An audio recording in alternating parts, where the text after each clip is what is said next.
வாக்காளர்களுக்கு பணம் கொடுக்கும் கட்சிகளின் அங்கீகாரத்தை ரத்து செய்ய வேண்டும் என மத்திய அமைச்சர் பொன் ராதாகிருஷ்ணன் தெரிவித்துள்ளார்.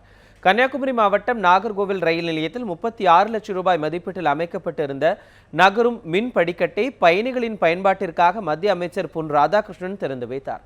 அப்போது பேசிய அவர், முல்லை பெரியார் அணை பலமாக இருப்பதாக கேரள முதலமைச்சர் பினராயி விஜயன் கூறியிருப்பது மகிழ்ச்சி அளிப்பதாகவும், எனினும் இதனை அவர் பதவியில் இருக்கும் வரை தொடர்ந்து கடைபிடிக்க வேண்டும் எனவும் குறிப்பிட்டார்.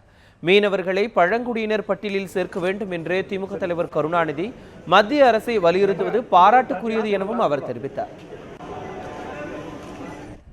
பணம் கொடுக்கக்கூடிய கட்சியினுடைய அங்கீகாரம் ரத்து செய்யக்கூடிய அளவுக்கு தேர்தல் ஆணையம் தயாராக இருக்கும் என்கின்ற நிலை இதை உருவாக்கி கொண்டு வர வேண்டும். அடுத்ததாக அந்த வேட்பாளர் குறைந்தபட்சம் 6 ஆண்டு காலத்திற்கு, அதாவது 2 பருவத்திற்கு தேர்தலில் நிற்க முடியாது என்கின்ற தகுதி இழப்பை ஏற்படுத்தக்கூடிய அளவுக்கு வந்தாக வேண்டும்.